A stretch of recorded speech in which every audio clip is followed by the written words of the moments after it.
मेरी ननद है जो मेरा ससुराल है बागेश्वर से थोड़ी आगे देवलचौरा गाँव। जी। तो मेरी ननद मतलब पौनी हुई वैसे तो अब आजकल तो सभी ननद बोलते हैं बट उनकी शादी हो गई थी 18 की उम्र में हो गई थी। तो उनके हस्बैंड 6 महीने बाद ही उनकी डेथ हो गई थी। तो बाद में सबने बोला जैसे फुलेरा मैम ने अपनी कहानी में बोला था कि डेथ हो जाती है तो लाल नहीं पहनते, ये वो सब लोग बातें बनाते हैं। पर उनकी शादी के 6 महीने बाद उनकी डेथ हो गई तो उनके ससुराल वाले ऐसे नहीं थे कि उनकी बेटी बेटी की तरह रखे। उन्होंने उनके 12-13 दिन पूरा होने के बाद उन्हें मायके छोड़ दिया। फिर क्या करते वो टाइम मतलब आज से 10 साल पहले की बात है। फिर मेरे ससुर जी ने उनकी दूसरी शादी करी। फिर जैसी शादी को 1 साल हुआ और शायद वो प्रेग्नेंट थी 3-4 महीने की, तो दूसरे हस्बैंड की भी डेथ हो गई। तो बोले कि ये मांगलिक है, लड़की ऐसी है वैसी है। तो फिर मेरे हस्बैंड ने मेरे जो तब तक उन्हें थोड़ी सा अकल आ गई थी, उन्होंने बोला तो अपना माइंड एकदम मतलब मजबूत बनाओ, दिमाग से मजबूत हो जाओ। अगर तुम्हें वहां रहना है तो अपने हक से रहो, अगर तुम्हें इज्जत देते हैं तब अपने ससुराल में रहो, नहीं तो हमारा घर आपके लिए हमेशा जैसे पहले रहते थे भाई बहन की तरह वैसे ही रहेंगे। लेकिन आज उस टाइम पे उन्होंने सिर्फ 8th पास किया था, 8वीं पास ही थी मेरी ननद। और अभी उन्होंने प्राइवेट से भर के यहाँ गरुड़ इंटर कॉलेज से भर के हर्षिला से 12वीं पास करके बीए फाइनल करने वाली, इस साल बीए का है फाइनल का। तो और आंगनबाड़ी में है वो, और एक बेटी है जो नवोदय, उन्होंने इतना पढ़ाया इतना सपोर्ट करा। उन्होंने बोला जो मैंने झेला है गांव वाले उन्हें नहीं बुलाते हैं, अभी भी बहुत लोग नहीं बुलाते हैं। और किसी भी मतलब शुभ काम में उनकी जेठ जेठानी उनको अलग कर देते हैं तो उस बात पे वो रोते हैं। तब वो हमें बताते हैं कि हमें मतलब इतना बुरा लगता है कि आजकल यहाँ पे गांव में है सर अभी भी मतलब कि ये चीज ये भेदभाव है कि इनको थोड़ी सा अलग रखो। मंदिर के पास एक सब कुछ हो रहा है, हल्दी वल्दी लग रही है, इनको बाद में लगाने दो, ये चीजें। और जब हमारी शादी हुई तब उनको सबसे पहले मेरे हस्बैंड ने आगे किया कि तुम सबसे पहले करो कि तुम मेरी बहन भी हो माँ भी हो, तुम्हें मैं अपनी मतलब माँ का दर्जा दे सकता हूँ, तुम मेरी बड़ी बहन हो। तो उस चीज के खिलाफ लोग गए वहां पे। तो अभी भी वहां पे बहुत सारा देखने को मिलता है कि हमें बहुत बुरा लगता है उनको देख के कि यहाँ पे लोगों की थिंकिंग ऐसी है, पहनने में बोलने में हर चीज में वहां पे एजुकेशन में लोग थोड़ी सा आगे हैं, बट दिमागी तो इस चीज को मतलब वो अभी भी एक्सेप्ट नहीं कर पा रहे कि एक विधवा होना मतलब औरत के लिए ही पाप हो रहा है वहां पे अभी भी। धन्यवाद सर। वाह, बहुत सुंदर। खष्टी गड़िया जी दिल्ली से बात कर रही थी। तो बीना फुलेरा जी को मैं बधाई देता हूँ कि आपकी जो लघु कथा है वो ठीक ठीक इस विषय को कि चिंतन को छोड़ती है, श्रोताओं पर और पाठकों पर भी छोड़ेगी।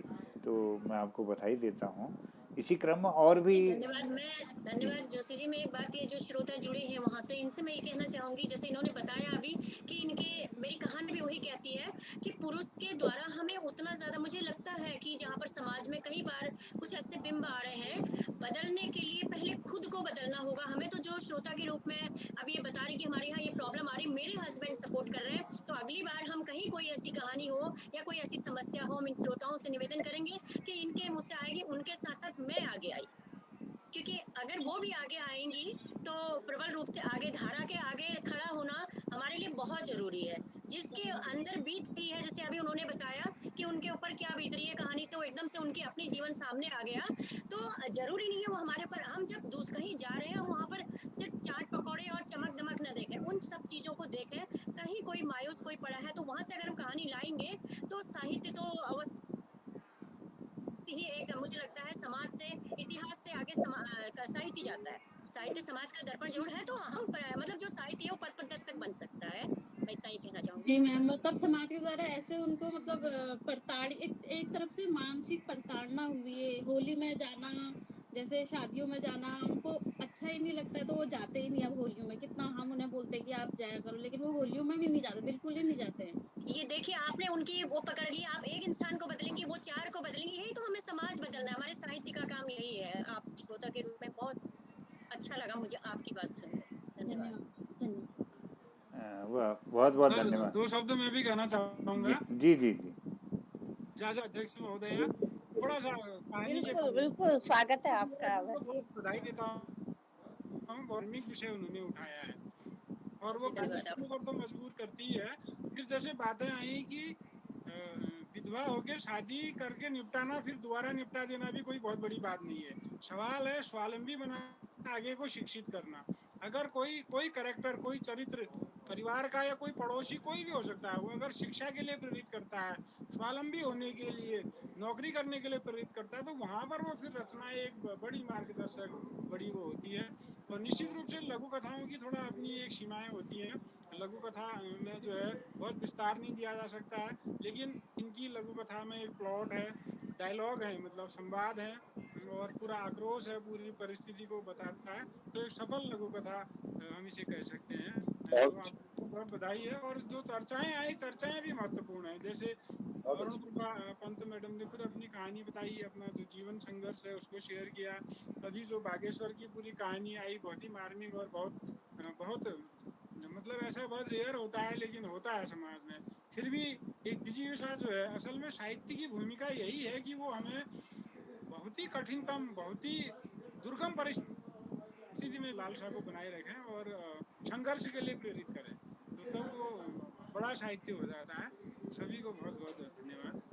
वाह, बहुत सुंदर टिप्पणी के लिए धन्यवाद आदरणीय दिनेश भट्ट जी को, वरिष्ठ साहित्यकार हैं पिथौरागढ़ से। आप प्रवक्ता के रूप में भी कार्य कर रहे हैं वहाँ पर, तो मैं आपका हार्दिक अभिनंदन और स्वागत करता हूँ और धन्यवाद करता हूँ सर। पुष्पलता दीदी भी जुड़ गई हैं, उनकी बहुत कहानियाँ हम पढ़ते हैं और सुनते हैं, उनकी कविताएं भी सुनते हैं विभिन्न। आज उनका शायद ये तीसरा कार्यक्रम है हमारी, तो नियमित रूप से आप सोशल मीडिया में हैं और विभिन्न मंचों पर आपका बहुत लंबे समय से अनुभव रहा है। मैं दीदी से निवेदन करता हूं कि इस पर अपनी संक्षिप्त टिप्पणी देने की कृपा करेंगी, आदरणीय पुष्पांजलि दीदी। आज मेरा दुर्भाग्य समझिए क्या कि नेट मेरा इतना डिस्टर्ब था, मैं कहानी सुन नहीं पाई, लेकिन समीक्षकों की चर्चा की वजह से मेरे कहानी बैठ गई। वो इनकी अपनी कथा नहीं है, वो समाज की कथा है और वहाँ से जुड़कर जो सही सत्य तथ्य उजागर हुए केवल, और आज जो चर्चा मैंने यहाँ पर उसके माध्यम से उनके विचार करने का जहाँ से एक शब्द भी नहीं सुन पाई। नेट से बहुत सुनने की कोशिश की, बार बार कनेक्ट हुई, बार बार थोड़ा सुन रही थोड़ा करती, तो ये भी सिलसिला एक नई कहानी मेरे साथ अच्छी होती जाती है। पर जी हाँ, बार बार दीदी करो लेफ्ट हो जाती हैं, फिर बार बार ज्वाइन हो रही दिखाई दे रहा था। जी जी जी आपने एक ऐसा संवेदन वाला विषय है जिसको सुनकर मुझे लगा कि समाज के दर्द को अपने अपने लघु करना तो बहुत दर्द छुपाई हुई और बहुत जाकर हुए समाज की बहुत अच्छे हमारी जगह और ये वास्तव में सच है। आपको हम शिक्षित हो गए उसके बाद भी ये ना कुछ बयां कर देते हैं। बहुत बहुत बधाई आपको, इतने समीक्षकों को गई और बहुत अच्छी चर्चा हुई, बधाई की बात है। बहुत बहुत धन्यवाद दीदी। जी जी, आपका आशीर्वाद निरंतर हमको मिलते रहता है। तो और भी कोई जी, और भी कोई श्रोता हैं जो अपने टिप्पणी इसमें देना चाहते हैं इस लघु कथा पर, तो उनका स्वागत है। इसमें सुनीता बहुगुणा जी अगर जुड़ी हैं, वो भी अच्छा बिल्कुल बिल्कुल, मैं जी अगर वो बोलना चाहें तो आप उनको बिल्कुल बिल्कुल बहुगुणा जी को मैं आमंत्रित करता हूँ और उनका हार्दिक अभिनंदन करता हूँ। सुनीता बहुगुणा जी, आपका हार्दिक अभिनंदन है। सुन रही आवाज शायद सुन नहीं पा रही। सुनीता बहुगुणा जी से मैं निवेदन करता हूँ कि आपने आज श्रीमती बीना फुलेरा जी की इस कहानी को उफान सुनी और इस पर कोई टिप्पणी। और भी मैं कहना चाहता हूँ, जो भी हमारे श्रोता हैं उनने इस कहानी को सुना है तो उन्हें कैसा महसूस हुआ, क्या इसमें इस लघु कथा में कुछ और परिवर्तन करने की आवश्यकता होती है, क्या इसका जो शीर्षक है वो उफान सही है क्या, उसके साथ में यहाँ पर जो सामाजिक जो दृष्टिकोण है वो कितना सफल हो पाए, इसमें जो लेखक है उस पर थोड़ा सा टिप्पणी करेंगे सब लोग। बिल्कुल बिल्कुल, शायद सुन नहीं पा रही हूँ आवाज। चलिए हम सीधे चलते हैं। अब हमारी जो अध्यक्ष आदरणीय श्रीमती बीना भट्ट बड़सिलिया जी, मैं उनका हार्दिक अभिनंदन करता हूँ। और क्योंकि आज ये बीना और बीना के बीच में दो बहनें एक साथ हो गई, इसलिए वो भट्ट है, मैं पांडे हूँ, आप वो बड़सिलिया हो गई, मैं फुलेरा हो गई, तो अब कोई बात नहीं, बहुत अच्छा लग रहा है ये जी भी जी एक जी तो ये बहुत बहुत अच्छी अच्छा बात है। सुखद संयोग है कि एक बीना कह रही हैं और दूसरा एक कुछ उस पर कुछ बात करती हैं। तो मैं उनको निवेदन करता हूँ कि वो सफल कहानीकार हैं, बहुत अच्छे गायिका हैं और बहुत ही आध्यात्मिक कई मंचों पर उनके पूरे राष्ट्रीय स्तर पर प्रतिभागिता रहती है। आप बहुत सक्रिय रहती हैं और निरंतर मोहन कीर्ति के इस कार्यक्रम में और ज्ञानार्जन के ऑनलाइन कार्यक्रम में आपका आशीर्वाद निरंतर हम सबको मिलता रहा है। तो मैं आपसे निवेदन करूंगा कि इस कहानी लघु कथा के क्रम में आप अपनी टिप्पणी सहित इसकी समीक्षा कर देंगी और इसके कार्यक्रम के समापन भी घोषणा करेंगी। और मैं समस्त जुड़े हुए सज्जनों का, देवियों का और यहाँ पर पधारे हुए समस्त साहित्यकारों का मैं आभार व्यक्त करते हुए उन्हें नमन करता हूँ। और इस कार्यक्रम को सुंदर बनाने के लिए आप सब लोग जुड़े रहे और इसी क्रम में मैं निवेदन करता हूँ धन्यवाद के साथ में आभार और अभिनंदन हमारी आज की अध्यक्ष श्रीमती बीना भट्ट बड़सिलिया जी। स्वागत है आपका, हार्दिक अभिनंदन। सादर आभार और मंच चिर परिचित हमारा रोज का मंच को नमन करते हैं। हमारे आदरणीय कनखल से पांडे सर भट्ट जी और बहुत सारे लोग जुड़े थे। अरुण प्रभा पंत मैडम ने अपनी पूरी जो उनका पूरा जिंदगी का जो सच था उन्होंने कहा, क्योंकि जब हम एक ऐसे पटल में होते हैं, हम एक ऐसी स्थिति में होते हैं, तो फिर हमारा जीवन निजी नहीं रह जाता है। अब जैसे मैं हूँ, मैंने अगर कुछ लिखा है तो मैं अपनी आसपास की जो घटनाएं होती हैं तो वो समीक्षा और वो टिप्पणी लायक मैं अध्यक्ष, मैं तो रोज कहती हूँ कि मुझे ऐसे दो ही मत, मैं तो परिवार का हिस्सा हूँ। लेकिन चलिए कभी कभार ऐसा हो जाता है, हो सकता है बीना फुलेरा जी मुझसे छोटी हैं तो मैं उनकी कार्यक्रम की अध्यक्षता करने लायक अगर मैं कुछ कह पाऊँ। तो कहानियाँ मैंने लिखी हैं और बिल्कुल आपसे मिलती जुलती, बस थोड़ा सा होता, थोड़ा प्रवाह अलग होगा, थोड़ा कथानक अलग होगा। और उसको राष्ट्रीय स्तर पे एक मनी प्राइज मिला, उसका नाम है जन्म कुंडली। तो वो अभी राइट में है। मैंने आदरणीय जोशी जी को बताया हुआ है कि मेरी कुछ कहानियां अभी भी कॉपीराइट में हैं। वो जैसे ही वहां से छूटी तो मैं आप लोगों को उसको सीधे मंच पे शेयर करूंगी। आज तक मैंने सोशल मीडिया में कोई कहानी डाली इसीलिए कि उन्होंने थोड़ा प्रतिबंध लगा रखा है, वजह है उसकी। लेकिन जन्म कुंडली बहुत मिलती जुलती आपसे, बस ये है कि वहाँ पे जन्म कुंडली जो आदरणीय पूरन कांडपाल सर ने बोला कि उन्होंने जो एक संस्मरण बता, जो मेरी जो कहानी लिखी वो बिल्कुल मेरे पास की बात है। तो नाम लिए बिना कहूँगी कि मेरी मतलब बहन जैसी मेरी एक बहुत घनिष्ठ मित्र तो जन्म कुंडली मिली थी और जल्दी ही खैर उस कहानी को मैं आप लोगों से शेयर करूंगी।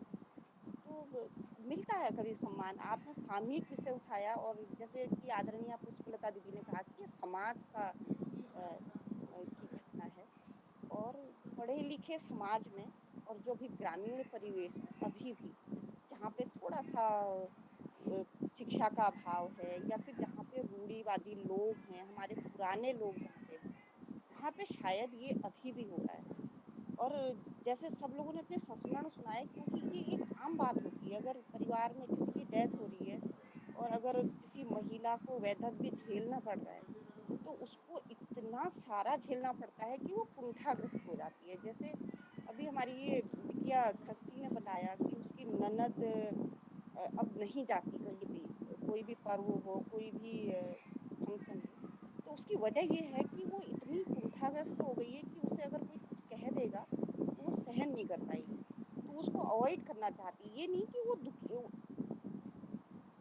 अवधानी के तौर पे देखें तो उसने अपने को संभाल रखा है, लेकिन उसका जो आत्मबल है, उसका जो मानसिक, जो उसने अपनी जीजीविका को अपनी वो कर रखा है कि वो वहां जाके टूट न जाए। और तानों का उसको सामना न करना पड़े। तो मैं सोचती हूँ कि एक जो किस्सा हमारे गाँव में होता है कि जिस गाँव में जाना नहीं है तो उसका रास्ता क्यों पूछना। और मेरी 2 पंक्तियाँ मेरे ख्याल से मैंने सबसे पहले जब मैंने सोशल मीडिया में एक अपनी प्रतिनिधि 2 पंक्तियाँ डाली थी, पूरी रचना है वो नारी, उसकी 2 पंक्तियाँ हैं और वो मेरी पुस्तक में भी हाइलाइट होती हैं सबसे ऊपर कि नारी हूँ मैं, कलम को हथियार बनाती हूँ, वेदनाओं को रख किनारे, रस का सृजन करती हूँ। तो हम क्यों दीनहीन हों? अगर हम हैं, आप एक अध्यापिका हैं और मेरे कुछ संस्मरण ऐसे हैं कि अगर मैं अभी कहूँगी तो बहुत समय हो जाएगा, क्योंकि समय की बाध्यता है। मैं 1.5 साल की थी, मेरे पिताजी की डेथ हो गई हार्ट अटैक। बहुत सारे भाई-बहन और बहुत कुछ। और जैसे अनुग्रहा पंत मैडम ने कहा कि वो तो वो थी, एजुकेटेड थी, उनके पिताजी ने उनको पढ़ा रखा था, वो जॉब में थी। लेकिन बिल्कुल दूसरी तरफ मैंने अपनी माँ को लेके बहुत कहानियाँ लिखी हैं, लेकिन मैंने दीनहीन कभी नहीं, क्योंकि मेरी माँ इतनी मतलब उनकी जो वो कहना चाहिए कि वो एक पराकाष्ठा तक जा सकती थी। तो आप लोगों को निरंतर हम इस मंच पे मिलते हैं। कभी मैं शेयर करूँगी, ज़रूर करूँगी, साझा करूँगी, क्योंकि उससे क्या होता है कि दूसरा आदमी भी उसको बल मिलता है अगर उसके साथ ऐसी घटना होती है। एक सोशल मीडिया से एक हमारे पारिवारिक मित्र कहें या मेरे बहुत अच्छे मित्र हैं, तो उनका अगर दें तो वो 22 साल के उनकी वाइफ है, 24 साल की थी जब शादी, और भाभी से शादी। उन्होंने मुझे कहा कि तू लिख इसको। मैंने वो कहानी भी लिखी हुई है, वो भी उसमें है, जो कहानियों का मेरा संग्रह है। तो कुल मिला के ये होता है कि हम जो देखते हैं हमको इतना मतलब अपने ऊपर इतना आत्मबल हमें है भी। और अगर हमें किसी सबसे बड़ी बात यह है आपकी कहानी में कि एक जेंट्स जो पात्र है, जो सब पुरुष पात्र है, वो तो हमेशा साथ देते हैं, होता भी है कि वो ही साथ देते हैं, स्त्रियां कभी नहीं देती। वो हमने देखा है और हमेशा देखने में आता है, क्योंकि एक स्त्री ही एक से तो जेलसी और जो भावना कह सकते हैं या आगे बढ़ने की, आप अपने आसपास में देखेंगे। अगर आप फिर आप थोड़ा सा आगे बढ़ रहे हैं तो आपको थोड़ा सा सुनना पड़ेगा। कुछ भी मतलब कुछ चीजें ऐसी हैं। और फिर यहाँ पे जहाँ वैधव्य का आता है सवाल, तो आपकी कहानी बस आप लिखते रहिए। बहुत मार्मिक भी नहीं कहेंगे, वजह ये है कि वो उसको आक्रोश आ गया।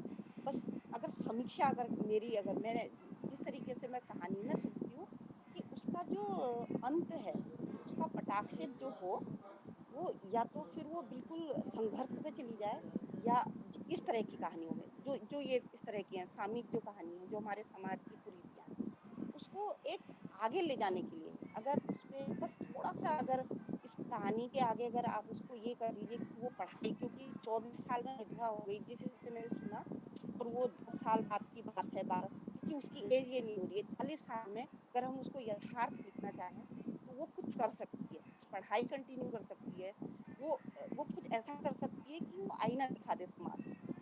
तो ये थोड़ा-सा इस परिवर्तन अगर आप चाहें, आपकी कहानी थोड़ा-सा शीर्षक उठान की बजाय अगर कोई ऐसा एक शब्द मिले, और जैसे उबाल, तूफान है एक ही चीज, लेकिन अगर उसको 2-3 शब्दों का अगर कुछ बनाया जाए, तो मुझे लगता है बहुत ही सार्थक हो जाएगी, बहुत अच्छी कहानी।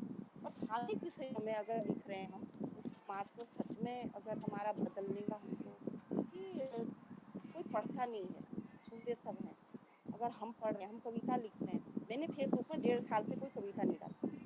इसकी वजह है पढ़ता ही नहीं कोई, वहाँ फोटो डाल दें तो 200, 300, 400, 500 पार हो जाते हैं। हमारे पास पढ़ने वाले कोई नहीं है, पाठक नहीं है। और मैंने जो आदरणीय जोशी जी ने थोड़ा सा 2 मिनट का समय चाहूंगी सर। वजह ये है कि मैंने इतना पढ़ा है बचपन में, मैंने नैनीताल DGIC की जो लाइब्रेरी थी हमारी, मतलब जितने उपन्यास वहाँ पे हुआ करते थे, और हम डिमांडिंग इतने थे कि हम डिमांड करते थे कि दीदी बोलते थे टीचरों को, पढ़ाइए।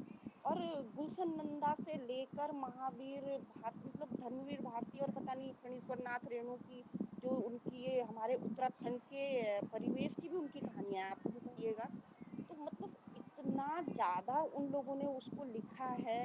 लेकिन बदलाव सिर्फ शहरी समाज में, और मेरे ख्याल से जहाँ पर पढ़ाई लिखाई ज्यादा होती है, या फिर जिनके परिवार में वातावरण थोड़ा सा अलग होता है, अभी भी ये है, देखने में आता है, हमेशा हम लोग महसूस करते हैं, सभी लोग करते होंगे। तो है, हम लोगों ने अगर बीड़ा उठा रखा, अगर हमारे 10 लोगों में से 2 लोगों तक हमारे शब्द पहुंचते हैं, हमारी कहानी पहुंचती है, तो ये हमारे लिए तो बहुत ही अच्छा विषय है। साहित्य मतलब सबका हित, तो बहुत अच्छी कहानी। बस बाधा की कोई गुंजाइश नहीं है, क्योंकि ये कहानियां सच में समाज की हैं। ये हर समाज की है। कल किसने देख रखा, किसी के भी साथ कुछ भी हो सकता है। इसी के साथ अपने शब्दों को विराम करने का शुभ बहुत बहुत बहुत बहुत धन्यवाद वाह बर्सिला जी। मैं एक चीज इसमें कहना चाहूंगी, क्योंकि एक्चुअली इस कहानी में मैंने भी बहुत मंथन किया, मुझे भी लगा ये मेरी बहुत कहानी बन रही थी। इस कहानी को मुझे लघु कथा में समेटना था, और लघु कथा की जो मर्यादा है शब्दों की, आप बहुत अच्छे से जानती हैं। तो मैं इसको समुद्र की तरफ टकरा करके वापस लाके कितना मतलब काट छाट कर करके ठीक है। इसको नहीं, इसी काट थोड़ी छाट सी, वो हो जाएगी, 2 पंक्तियों में हो जाएगी सिर्फ। हाँ वो इसलिए उसको समेटना। जो क्लाइमेक्स है ना, जो उसका बिल्कुल क्लाइमेक्स बिल्कुल। है कि वो जो खीरे वाला, या वहाँ पे एक लाइन बदली जा सकती है, और बिल्कुल लास्ट में उसका क्लाइमेक्स ये हुआ कि एक्चुअली, वो 2 पंक्तियों में हो जाएगा कि अब वो हाँ उसका जी जी भविष्य, बिल्कुल। वो उसका भूतकाल था। अब हाँ भविष्य में अगर दो पंक्तियां आप जोड़ेंगे जी विराम के साथ, जी दूसरी जी वो जी। अलग पैराग्राफ होगा, क्योंकि हमको हाँ बिल्कुल व्यक्ति बिल्कुल। और उसका ध्यान देना पड़ता है। 2 हाँ पंक्तियां एक्चुअली, आप जोड़ेंगे कि अब आज के हाँ समय वो में एक्चुअली मैंने वही उफान की, माया। और जब वो महिला है ना, जो बगल की महिला है, नहीं, ठीक है, गुमटी, वो जो मैं समझ गुमटी रही भी हूँ। बदलने लगी, गुमटी नहीं, गुमटी वो को मैं जो बिल्कुल, व्यवस्थित किया। आपने बहुत अच्छी कहानी लिखी है। मैं सिर्फ उसमें और भी अगर अच्छा नहीं हो, नहीं नहीं, आपने जो मेरी कहा ना बात उससे सुन भी रहे मैं वाकई, मुझे यही चाहिए था। देखिए ऐसा नहीं चाहिए ना, बहुत अच्छा नहीं, कहाँ पर वो पकड़ा आपने, पर वहां पर मैंने गुमटी ताई के द्वारा जो कहानी को वो कर रखा कि उस समाज को प्रेरित, हम तो सब प्रेरित हो रहे हैं, आप प्रेरित हो रहे हैं, आप समझ रही है, मैं समझ रही हूँ, जो समझ रहे हैं, लेकिन एक ऐसा वर्ग है जो हमसे जुड़ा, उसको हम हटा नहीं सकते। वो वैदव्य का दुख खुद भी झेल रहा है, और लेकिन वही लोग क्या कर रहे हैं, अक्सर मैंने देखा तो वो विधवा ही एक्चुअली जो है वो थोड़ा दूसरे सा को खींच रही आपको है। थोड़ा 1 मिनट लूंगी। जी गुमटी ताई का उसको इस तरीके से हो सकता है कि पास पड़ोसी कभी कभी मजे लेते हैं, एक शब्द होता है जी। उनको उस चीज में, क्योंकि एक अंदर से जो है ना, एक कुंठा जो है कि इसके साथ में ये हुआ, इसको तो बोलना था। ये कहानी का रूप उधर को, वो भी खुश हो रही थी, क्योंकि महिला की जहाँ पे बात आ रही है, महिला साथ नहीं दे रही है, दूसरी महिला भी कटाक्ष कर रही है, ये तो होना था। आप 2 पंक्तियों में जोड़िए कि आज का जो समय है वही माया, एक बैंक, उसको ये दिखा दीजिए कि 12th पास ही दिखा दीजिए उसको, तो उससे क्या होगा ना, वो कहानी का रूप बदल जाएगा कि पहले और अब में अंतर हो जाएगा। बस इतना ही कह रही हूँ, 2 नहीं नहीं, पंक्तियों में हो जाएगा सिर्फ। बहुत अच्छी समझ, बहुत अच्छी। और इसी के साथ आदरणीय जोशी जी को सौंपती हूँ, और आज के कार्यक्रम के लिए समापन के जी लिए जी समापन सबको आप आदरणीय समापन कंठ, कर दीजिए जी। यहाँ समापन की घोषणा आपके ठीक द्वारा है, होगी। आज की लघु कथा के साथ यहीं पे सुखद समापन करना चाहूंगी। धन्यवाद, कल वाह फिर वाह, मिलते हैं। जय, प्रणाम। सबको शुभ प्रणाम, रात्रि। सबको सबको आभार। प्रणाम, शुभ रात्रि, सबको नमस्कार। शुभ रात्रि मैम, शुभ रात्रि। नमस्कार।